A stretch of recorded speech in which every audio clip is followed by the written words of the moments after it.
Donc bonjour à tous.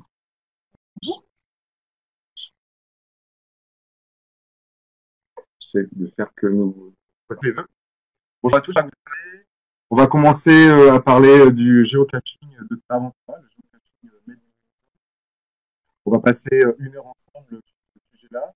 Vous avez le chat en bas, là vous avez la possibilité de nous poser des questions. À l'issue de notre présentation, je reformulerai toutes les questions pour que Sophie puisse y répondre.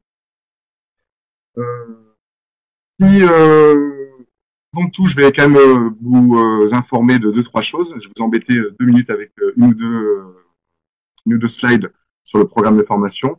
Après, on passera vraiment aux choses sérieuses avec le géocaching que Sophie va vous présenter. Donc, comme vous le savez, ce programme de formation, il est pour toute la région Limousin, Aquitaine, Poitou-Charentes. Donc, c'est un programme de formation où il y a différents défis qu'on va relever, à savoir aujourd'hui un défi sur tout ce qui est partenaire avec ce géocaching.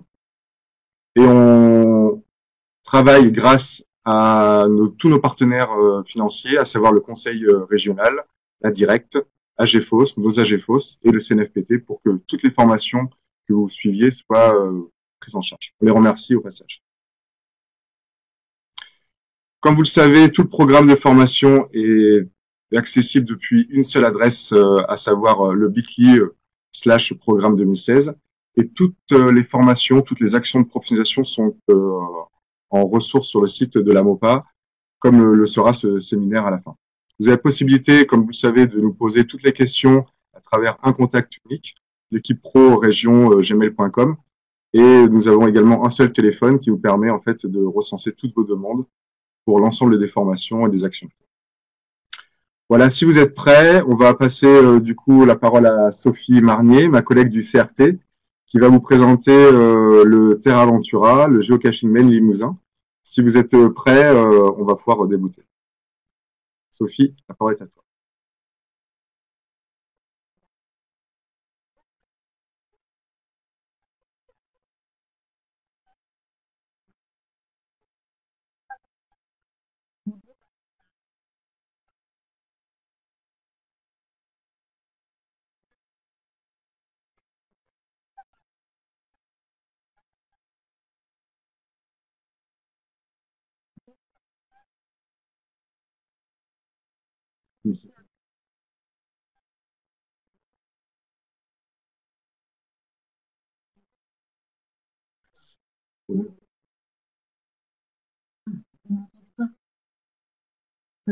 Pourquoi il n'y a pas ça un seul coup?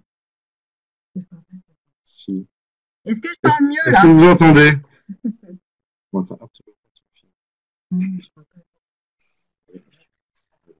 Là, vous m'entendez mieux? Ça Oui? semble mieux. Ah, d'accord. Bon, mais c'est que je parle pas assez fort, je savais ça. Donc, on va faire je vais vous redire ce que je viens de dire en fait.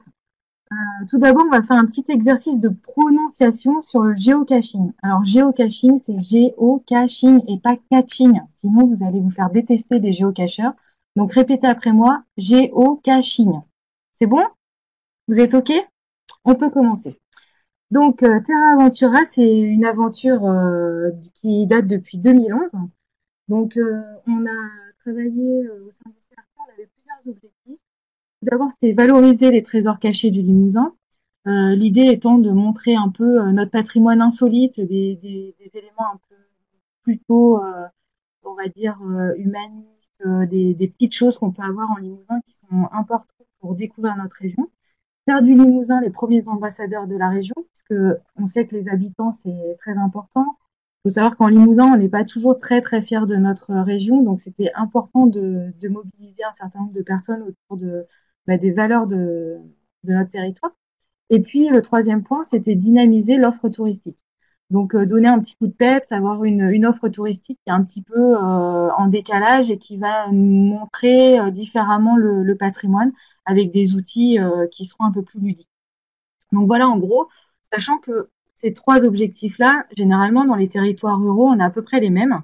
Donc vous pouvez assez facilement faire le lien avec ce que vous avez sur votre territoire. Donc on est parti du principe, on avait on a rencontré un prestataire aussi avec qui on a travaillé. Et l'idée, c'était de se dire, tiens, il y a un truc qui est en train de se passer au niveau international, il y a le géocaching.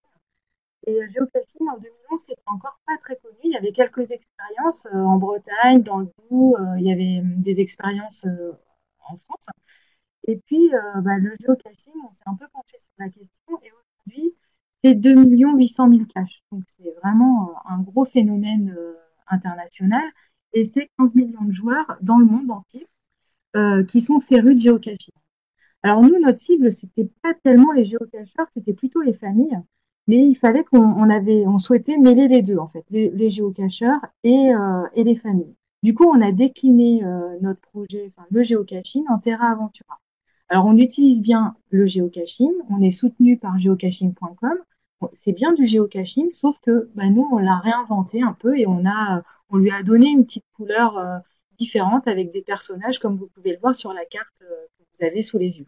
Donc, vous voyez sur la carte de geocaching.com, vous avez plein de petites boîtes vertes.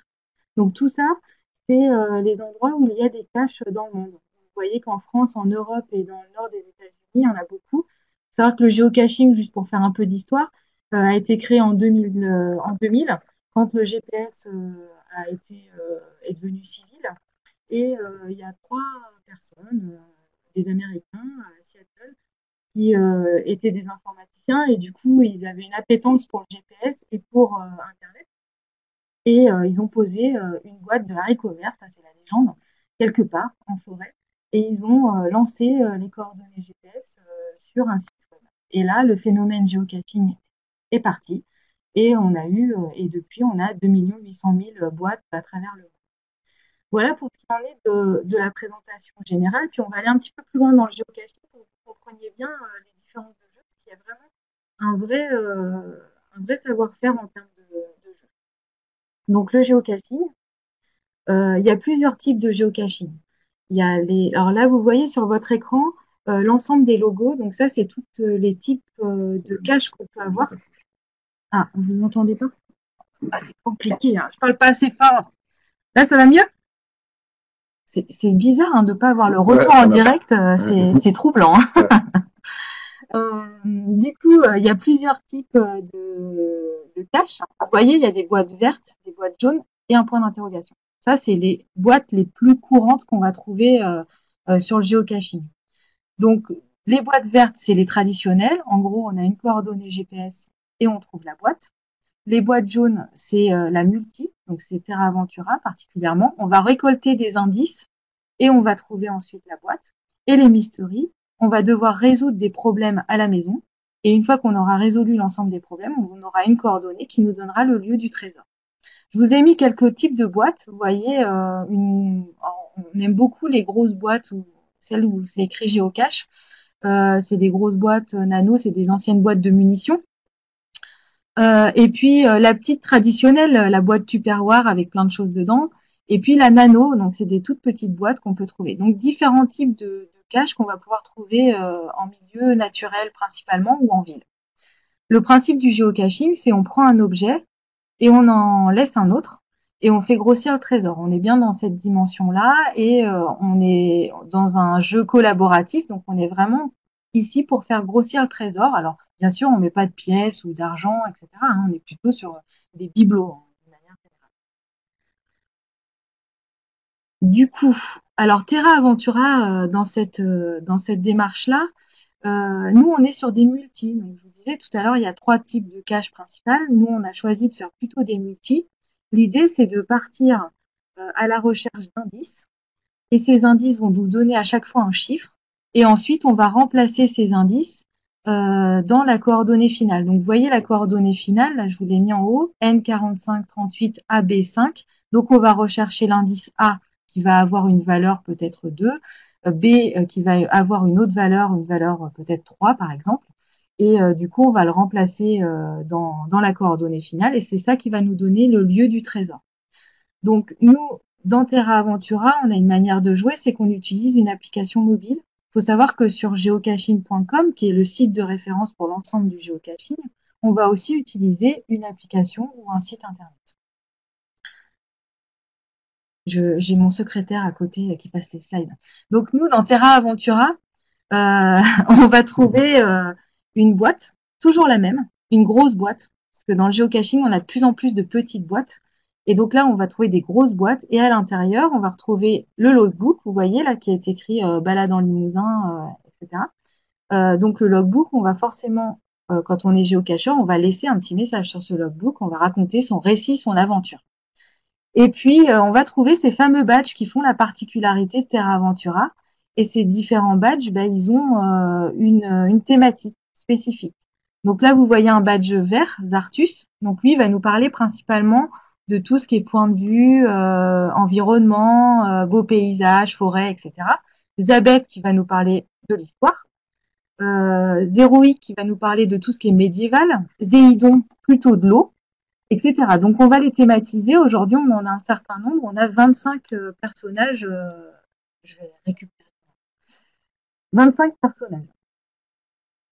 Du coup, pour mettre en place Terra Aventura, vous comprenez bien que un joueur qui va sur une des cages de Terra Aventura, ben, il doit toujours avoir ses références. Donc les références, c'est d'avoir toujours la même boîte, la boîte, la même grosse boîte. Ouais, je peux vous la montrer d'ailleurs, je l'ai là. Vous la voyez en vrai de vrai, enfin presque vrai. Donc c'est celle-ci. On peut faire même des maracas si on veut, mais bon, c'est pas obligé. Et à l'intérieur, on a ces fameux beds.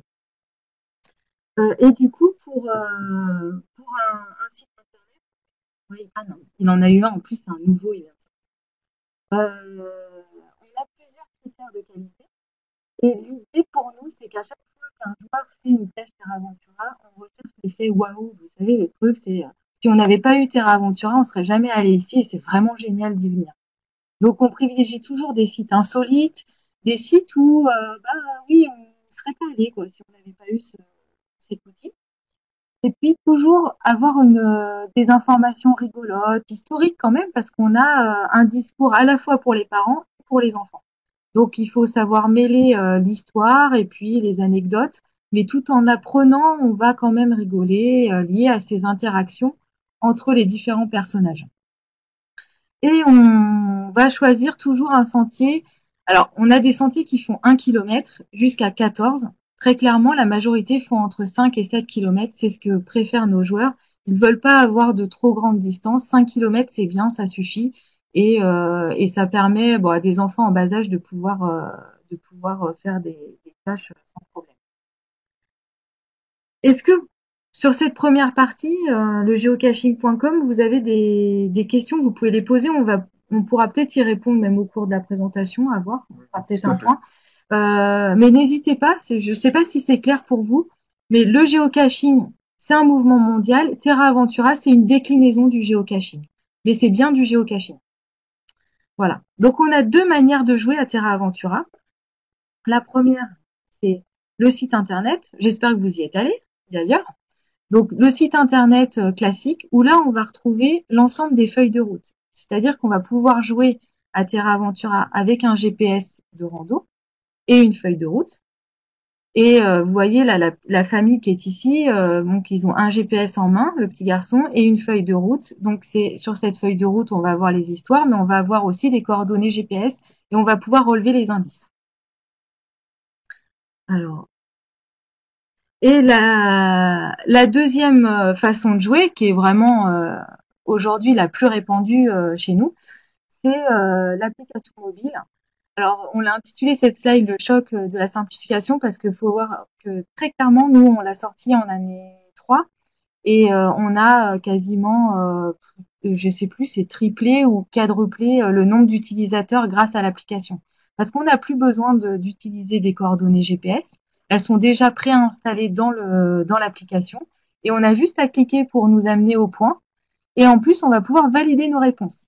Et on appelle ça dans le langage géocaching un shaker, c'est-à-dire qu'à la fin, le shaker, s'il passe au vert, c'est qu'on a la bonne coordonnée, on va pouvoir arriver au trésor. Et si c'est au rouge, bon, bien sûr, on a sans doute fait une erreur. Donc ça, c'est très sécurisant pour les familles.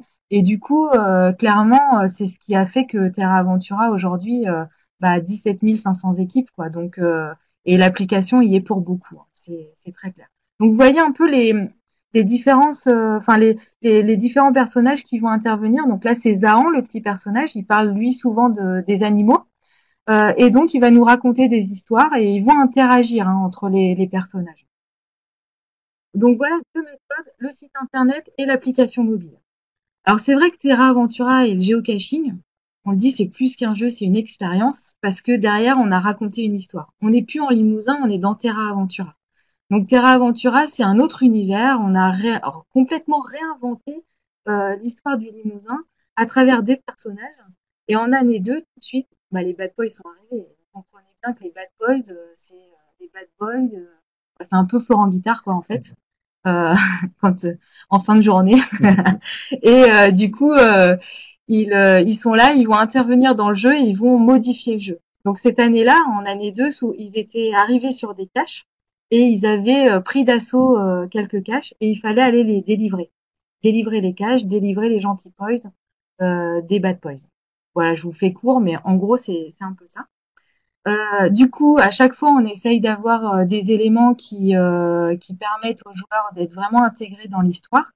Donc, on a des quêtes bonus, c'est-à-dire en gros une super cache, c'est-à-dire quand on a fait un certain nombre de caches traditionnelles de Terra Aventura, on va pouvoir aller vers une super cache. Et là, la super cache, en général, elle est très bien travaillée. On a des visuels aussi qui sont très bien. Donc, vous voyez ici, là, sur l'application, par exemple, c'est la carte pour arriver à la Pierre des Sages qui a été la première quête de Terra Aventura. Donc, on voit une vraie carte. Enfin, c'est assez joli. C'est toujours très travaillé de cette manière-là. Du coup, c'est mon secrétaire, il est un petit peu pas très réactif en fait. On va s'en accommoder. D'accord. Du coup, l'univers de cette année. Alors là, c'est la saison 5, mais la saison 6 c'est la même. On est parti à la conquête de l'Ouest. Bah oui, je sais pas si vous le savez, mais on va s'appeler le Grand Limousin, la région Grand Limousin. Donc je vous l'annonce. Et du coup, on est parti à la conquête de l'Ouest. C'était un clin d'œil à la réforme territoriale.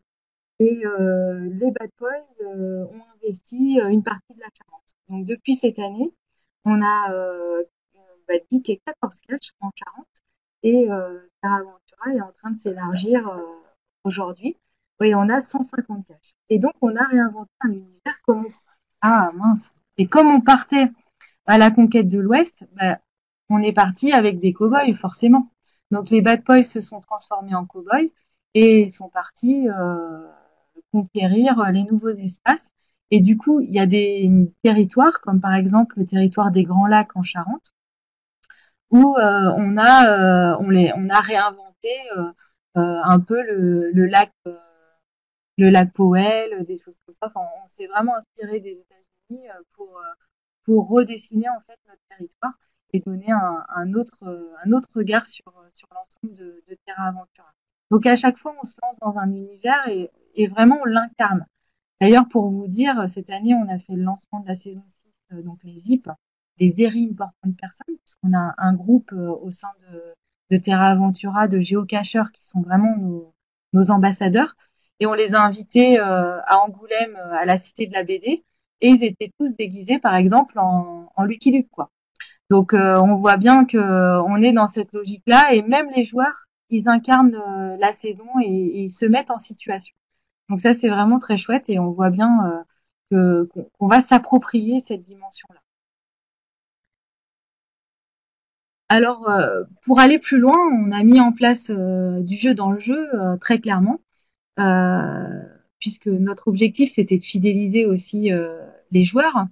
Donc, on a 25 points à collectionner. Il faut savoir que 77% des gens qui jouent à Terra Aventura collectionnent les points. Donc, vous voyez ces petits personnages qui sont sous forme de bêtes.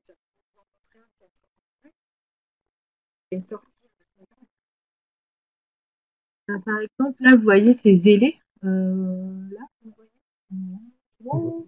Donc, zélé, on va la retrouver dans plusieurs caches. Et ça, forcément, on va la mettre sur son sac à dos, on va la mettre sur sa casquette, sur son bandana, et on va montrer qu'on a fait un maximum de caches Terra Aventura. Donc, vraiment une forte gamification. On pourrait croire que c'est seulement les enfants, mais non. on a beaucoup aussi d'adultes qui sont dans cette démarche de conquête. Très claire.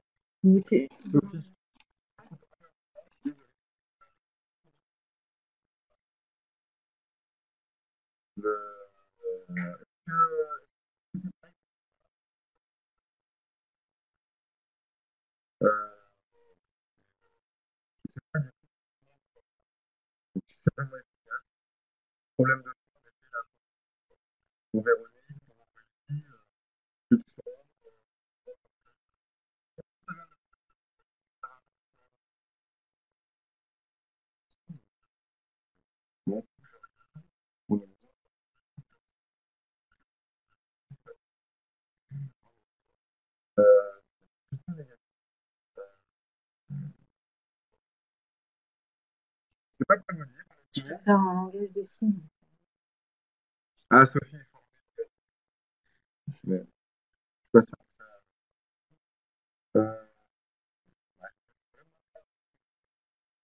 De chez nous. Euh,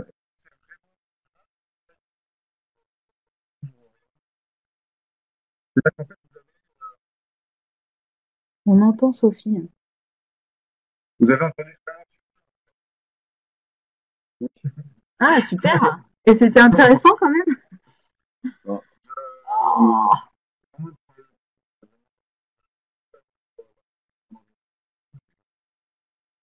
C'est ça.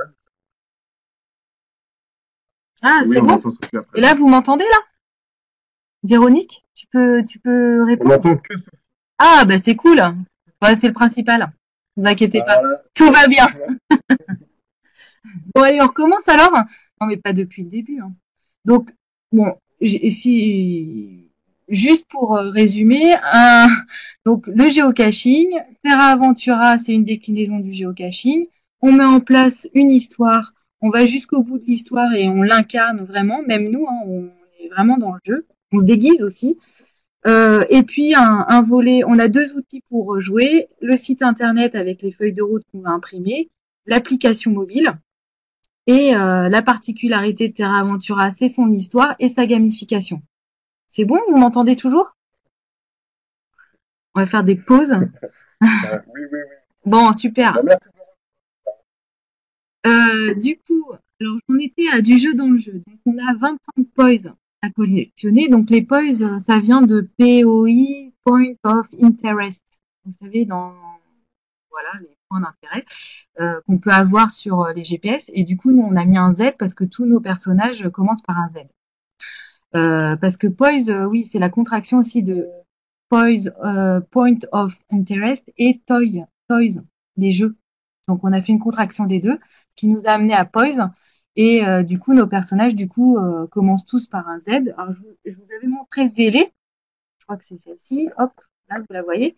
Donc ces petits badges sont collectionnés par l'ensemble des joueurs et ils vont les mettre sur leur sac à dos, sur leur casquette, etc. Et ils vont porter, et ils en sont fiers hein, de porter l'ensemble de ces badges. D'ailleurs, ils vont se comparer les uns les autres. Et puis, comme on a un profil joueur, puisque c'est sur un site internet, donc ils se sont tous créés un compte, un pseudo, etc. Ils ont des badges souvenirs qui sont virtuels, un peu à l'image de Foursquare. Je ne sais pas si vous vous souvenez de cette application où quand on allait quelque part, on pouvait obtenir des badges si on allait à trois endroits identiques, etc. Donc là, c'est un peu le même principe. Du coup, par exemple, là, vous voyez le badge saison 5. Bon, bah, quand on a fait la saison 5, hop, on a le check qui montre qu'on a fait toutes les caches de la saison 5. Fail, donc c'est un badge qui dit, bah là, vous avez pas réussi à trouver la cache. Bon, vous avez un petit badge aussi. Vous avez trouvé plus de 80 boîtes, et ben vous avez le badge qui va avec. Donc à chaque fois, on a des badges comme ça, des badges souvenirs virtuels qui dynamisent la communauté. Par exemple, le petit lapin que vous voyez qui est mangé, c'était pour les vacances de printemps. Donc on leur disait, bah, par exemple, si vous faites une cache pendant les vacances de printemps, vous hashtaguez vacances de printemps, Terra Aventura, et vous aurez un badge virtuel qu'on va vous attribuer. Donc ça marche très bien parce qu'ils ont très envie d'avoir tous les badges en fait. Hein. Il y a une addiction à travers Terra Aventura.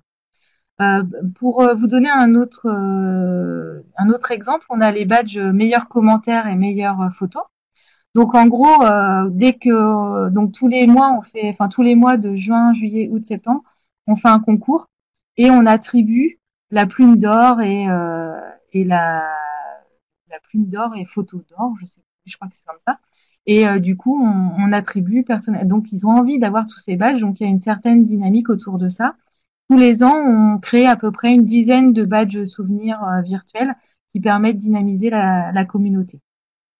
Alors, je vous ai parlé tout à l'heure de la pierre des sages, donc on fait des super caches. Les super caches, elles ont pour objectif de dynamiser les plus addicts de la communauté.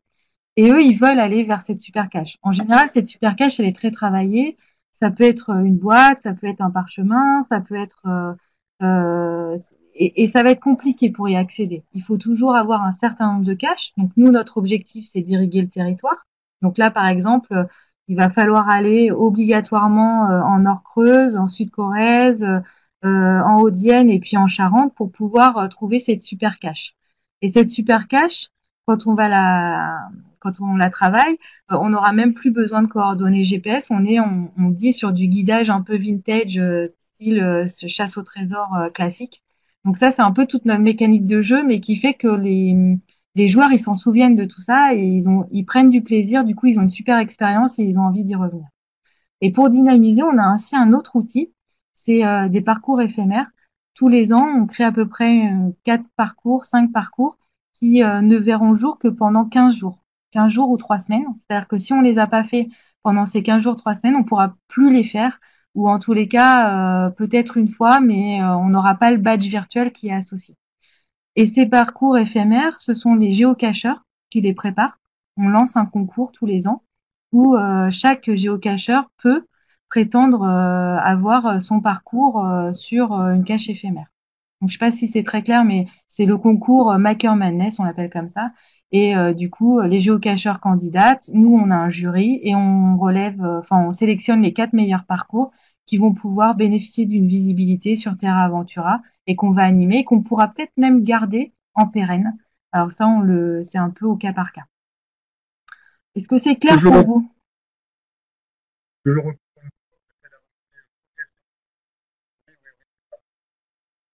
C'est pas trop compliqué, ça va? Parce que c'est un peu vaste, hein. L'univers est assez grand. Waouh, super, merci. Alors, du coup, on met en place aussi des actions spécifiques dans Terra Aventura. On entend plus Sophie. Ah, bah super. Ouais, Du coup, on a créé un poise aussi parce que on a ce souci quand même d'être dans une démarche de développement durable. Et bon, faut dire que le bilan carbone quand on fait du Terra Aventura est pas toujours terrible, on va dire. Donc sur notre démarche, en fait, on a mis en place un Zécolo. Donc le Zécolo, c'est un petit badge qui est remis par l'office de tourisme. Donc les gens viennent avec leurs poubelles, là vous voyez, des déchets qu'ils ont ramassés sur le parcours, et ils viennent à l'office de tourisme. Alors, une photo, ça suffit, et on leur remet un badge Zécolo. Du coup, ils viennent à l'office de tourisme, ils peuvent échanger, on peut leur vendre aussi d'autres types d'activités sur le territoire. Ça les oblige à venir à l'office de tourisme. Alors, la contrepartie, c'est qu'ils amènent parfois leurs poubelles. C'est Laurent de l'office de tourisme de Limoges qui adore parler de ça parce que me dit des fois on se retrouve avec des poubelles, bon c'est gentil mais bon ouais, c'est un peu le travers du système mais bon c'est une anecdote et puis du coup c'est rigolo en même temps. Et on a une autre démarche qui est avec la Fondation du patrimoine, c'est-à-dire qu'à chaque fois qu'on découvre une cache, on va reverser un zétique, donc c'est la monnaie de Terra Aventura, pour la rénovation d'un patrimoine qu'on a choisi avec la fondation. Donc cette année, ce sera avec l'église nouvelle d'Oradour-sur-Glane, qui est un site important en Limousin, mais aussi en France, lié à son histoire. Donc des démarches comme ça éco-citoyennes qu'on essaye de mêler à Terra Aventura parce que on pense que c'est important aussi de sensibiliser les joueurs à l'environnement d'une manière générale, au développement durable, mais aussi au patrimoine d'une manière générale, qu'il soit bâti ou naturel. Du coup, pour résumer notre stratégie, donc ça c'est Nicolas Rudel de la société Proximit avec qui on travaille qui en parle très bien. L'idée c'était de mettre en place donc du storytelling. On a une chaîne de valeur clairement qui est hyper importante, que ce soit au niveau de l'histoire, mais jusqu'à aux objets aussi qu'on va trouver. Donc un univers graphique, des feuilles de route qui vont être éditorialisées, racontées, un double niveau de lecture, des personnages pour l'histoire.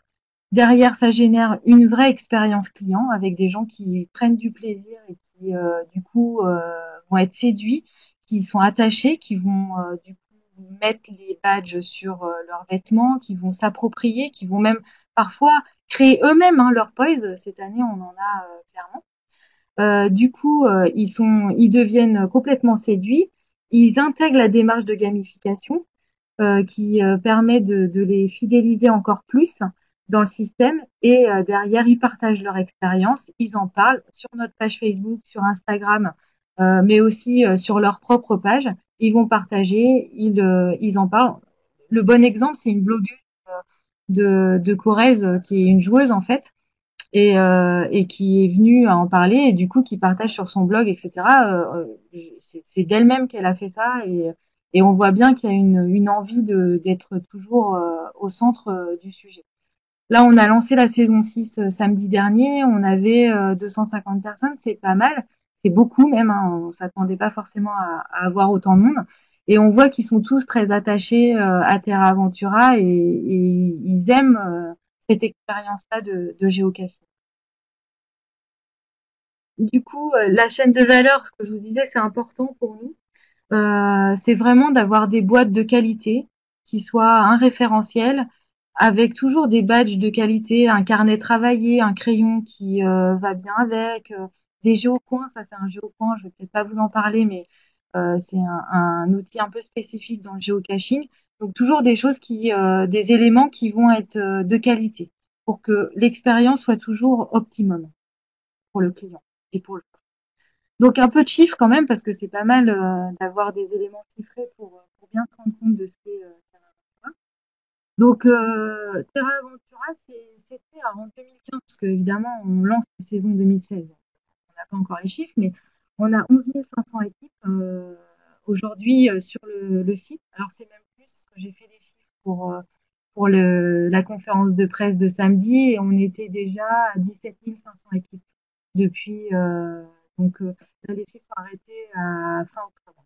Donc on voit qu'on a gagné 6 000 équipes sur une période qui est très creuse pour nous normalement, mais bon, c'est plus le cas en fait, faut le dire. Et on a eu 4 500 nouvelles équipes en 2015, donc ça veut dire que on a doublé. Et ce qui est intéressant, c'est que la communauté se renouvelle en permanence. Donc on a toujours de nouveaux joueurs qui vont du coup faire des caches qui sont anciennes. Parce que le travers, ce serait de rester avec une communauté qu'on a et qu'on conserve, mais du coup, on n'aurait plus de trafic sur les anciennes caches et ça, c'est un peu dommage. En général, ils font 15 caches. En gros, j'ai goûté à Terra Aventura une fois, bah, je peux plus m'en passer, j'en fais au moins 15. C'est notre enquête clientèle qui le dit. Et on a comptabilisé l'année dernière environ 100 000 joueurs sur l'ensemble du Limousin et de la Charente. Donc l'année dernière, on avait 130 caches. Donc ça fait pas mal de monde globalement sur le territoire, sachant qu'une équipe, en moyenne, c'est 4 personnes. On est sur une cellule familiale classique. Et puis on a des tribus, on a beaucoup de tribus, en particulier chez les jeunes de 20 à 25 ans, où on parcourt ensemble et on se fait un compte en commun. Du coup, c'est un petit peu, il manque une photo. Du coup, les trésors trouvés, depuis le début du lancement, c'est pour vous donner vraiment un ordre d'idée, on avait 51 500 découvertes l'année dernière et on en avait 22 nouvelles, 22 000 nouvelles. Du coup, vous voyez bien qu'on a doublé. Donc, ce qu'on a fait en 5 ans au total, en fait, la moitié, on l'a fait l'année dernière. Donc, on a eu vraiment une espèce d'augmentation énorme sur Terra Ventura. Alors, comment on comptabilise ça? parce que vous allez me poser la question, hein, je vous devance. Chaque cache, chaque joueur a une possibilité de déposer un commentaire sur la cache. C'est un peu nos avis clients, en gros. Et du coup, on comptabilise l'ensemble de ces commentaires qui sont déposés sur chaque cache. Donc d'ailleurs, l'Office de tourisme sait exactement combien il a de commentaires qui a été déposé. Donc on arrive à évaluer le nombre de personnes sur une cache. Donc on a eu 22 000 découvertes l'année dernière et on en a déjà 8 000 cette année. Donc depuis janvier jusqu'à fin mai, on a eu 8 000 découvertes donc sur une période un peu en retrait pour nous, hein, même si ça marche. On a une application qui est hyper utilisée. 87% des joueurs l'utilisent. Donc, autrement dit, aujourd'hui, on a intérêt d'avoir une application qui fonctionne parce que c'est vraiment l'outil principal. En gros, la feuille de route classique papier, elle est utilisée parfois en doublon avec l'application parce que les gens aiment bien avoir les deux. Mais clairement, on n'utilise quasiment plus le GPS de randonnée classique. Ou alors en doublon avec l'appli.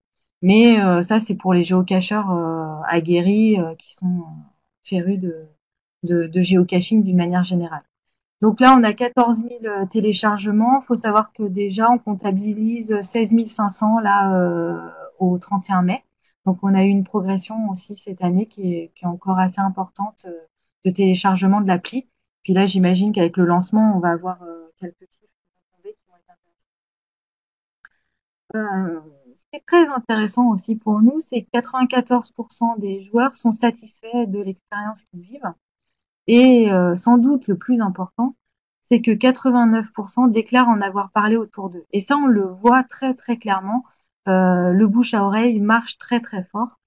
Bah, l'idée, c'est que oui, on a passé un bon moment, on s'est baladé, on a fait une belle expérience, nos enfants ont pas râlé, c'est super. Du coup, on est capable d'en parler à d'autres. Et on va même amener ses amis, sa famille avec soi pour refaire une cache qu'on a déjà fait. Et ça, c'est très commun dans Terra Aventura. Donc ça, c'est bien pour nous. 94% des joueurs qui ont séjourné en Limousin, donc là on parle des gens qui sont hors Limousin, ont envie de revenir. Donc ça, c'est intéressant. Et ils disent, pour 40%, que la raison principale, ce serait Terra Aventura. On voit aujourd'hui qu'on a du séjour lié à Terra Aventura, ça reste modeste, on est autour de 16-17% du volume, hein, donc de hors Limousin, donc ça reste une part assez modeste, mais c'est intégré dans le projet général. Donc ça c'est quelque chose qui nous intéresse.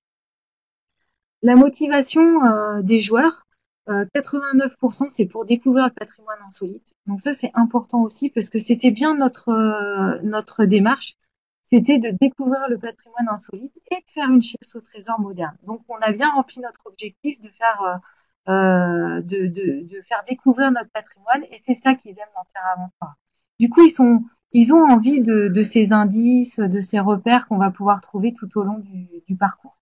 Et 77%, je vous l'avais dit, collectionnent les poils, ce qui n'est pas négligeable. Hein. Demain, on arrête les poils, c'est clair que on aura moins de participants. Il y a vraiment un attachement là-dessus. Donc, Terra Aventura a été créé en 2011. Donc, ça fait déjà 5 ans. On lance la 6e année. Alors, pour les joueurs résident principalement en Limousin, qui était notre cible, hein, donc on ne se trompe pas trop. 71% résident en Limousin. Et les autres sont bien sûr hors Limousin. Il faut savoir aussi qu'on a une grosse partie de résidents secondaires qui font du Terra Aventura. Donc, on a le plaisir de revenir en Limousin dans sa maison secondaire et puis du coup, on va en profiter pour découvrir le Limousin autrement. Ça, c'est une vraie tendance qu'on perçoit dans les enquêtes clientèle. Et une donnée hyper importante quand on travaille dans le tourisme, c'est que 41% des joueurs passent une nuit en dehors de leur domicile quand ils jouent à Terra Aventura. Alors, je dis pas qu'ils vont à l'hôtel, chambre d'hôte, etc. Ils vont dans ces hébergements marchands, mais ils vont aussi dans la famille, chez les amis, et ils vont quand même créer du flux sur le territoire. Donc ça, c'est important. Ils sont vraiment appétents sur la découverte du territoire. Donc ils vont aussi mêler des visites de musées, etc. Alors pas forcément tout de suite après une cache, puisqu'une cache, on va mettre entre 2 et 3 heures pour la faire. Mais par contre, on est vraiment dans un esprit de découverte. Donc ça, c'est intéressant. Alors, qui sont les terrains aventuriers aujourd'hui? Ce sont 50% de familles avec des parents qui ont entre 25 et 39 ans. Donc, effectivement, si on dit 50% de familles, il y a 50% d'autres gens. Donc, 50% des personnes, c'est souvent des couples sans enfants, plutôt seniors actifs ou alors jeunes, c'est-à-dire qui vont avoir moins de 25 ans. On a peu de tranches d'âge avec des adolescents. On est plutôt sur soit des jeunes qui ont une vingtaine d'années, soit des seniors actifs qui sont souvent soit à la retraite ou en pré-retraite, juste avant, quoi, et qui adorent la randonnée et qui, du coup, utilisent Terra Aventura en fait comme un outil pour découvrir le territoire et faire de la randonnée, clairement. Voilà. Alors, il y avait quelques questions avant On les posera de... après, si tu veux. Après ou Comme tu veux. maintenant, on peut aussi. Tu avais une question? Alors, on a un service observatoire au CRT qui est neutre et qui donc avec qui on rédige les questions et qui envoie sur l'ensemble du fichier Terra Aventura, donc les 14 000 et quelques personnes, enfin équipes. Et du coup, après, l'analyse se fait par le biais de l'observatoire interne. Et donc, on utilise Sphinx. Enfin, si vous voulez aller sur ce niveau de détail, voilà. Bon. Ouais.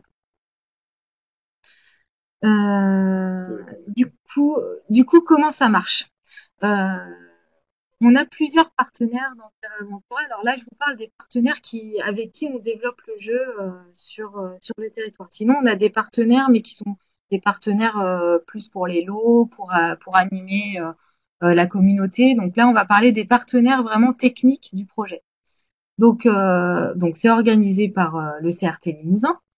Et on travaille avec les départements, les offices de tourisme, qui sont vraiment le maillon essentiel de Terra Aventura.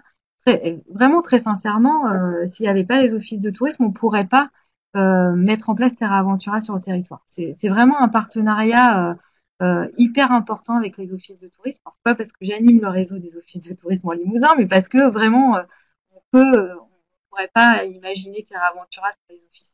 Et puis, notre partenaire technique est la société Proximit. Donc, on a un partenariat à 4. Avec Proximit, la société, ils sont fournisseurs, certes, mais ils sont aussi partenaires. On est vraiment dans une démarche de co-création, de partenariat. On n'est pas sur un achat fournisseur classique. Et puis, donc, 40 touristes pour cette année, c'est le département avec qui on a eu un partenariat. En Limousin, on avait un partenariat plus tacite. Enfin, on a commencé ensemble et c'était des partenariats un peu différents de ce qu'on vit aujourd'hui avec Charente Tourisme. Donc avec Charente Tourisme, on va passer on va passer aux missions. Donc comment ça marche concrètement? On fait un appel à candidature auprès des offices, ils répondent à un cahier des charges. Ils sont sélectionnés sur dossier par le CRT et par la DT partenaire. Donc voilà. Ils repèrent. Ensuite, la société va sur le terrain et repère le parcours. On fait les points GPS, on relève les anecdotes, etc. Alors l'ADT Charente, en l'occurrence cette année, est allée sur le terrain à chaque fois. C'est pas obligé. Enfin, ça dépend un peu de la manière dont on travaille. Et puis ensuite, l'office de tourisme envoie des compléments historiques à la société pour qu'on puisse rédiger clairement la feuille de route. La rédaction de la feuille de route se fait par la société et l'office de tourisme valide. Et ensuite, on intègre tout ça à l'application et au site web. La dernière étape, c'est la maintenance et c'est l'office de tourisme qui va faire la maintenance de la cache. Est-ce que c'est clair pour vous? Vous me dites si ça va pas. Donc, qui fait quoi clairement? Donc, l'émission des offices de tourisme principale, c'est la maintenance de la cache. Donc, mettre en place la boîte, rajouter des poils dans la boîte, vérifier que le mot mystère y est bien, parce que toute cache trouvée a un mot mystère pour pouvoir le déclarer sur le site. Un crayon, et ils envoient éventuellement les poils au terrain aventurier s'il y a vraiment une rupture. Alors, c'est souvent le CRT qui le fait, ça on se met d'accord entre les offices. Et chaque office de tourisme reçoit l'ensemble des commentaires des joueurs sur les tâches. Et bien sûr, il fait la promotion de l'opération par tous les moyens qu'il a possible. Alors, ce qu'on souhaite, c'est que l'Office de tourisme garde l'univers Terre Aventura. Ensuite, la mission d'ADT, dans ce cas-là, c'est la coordination, l'assistance des offices et la promotion de l'opération. Et il va être vraiment le premier interlocuteur auprès des offices de tourisme.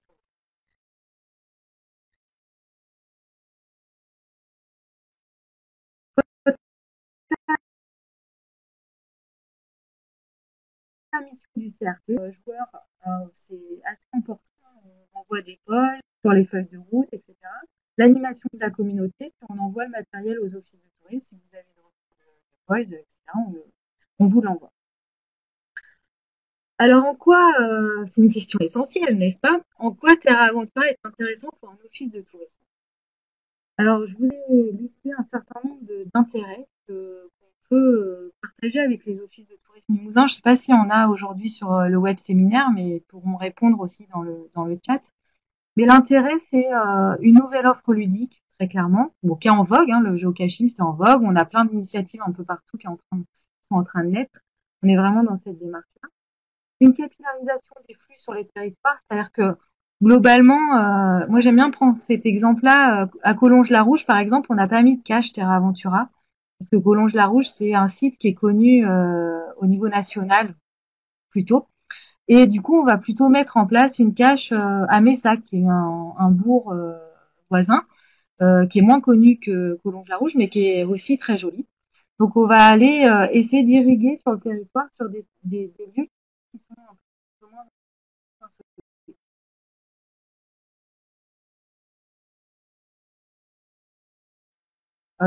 un peu plus. Il faut même que le lieu soit magique, joli, l'effet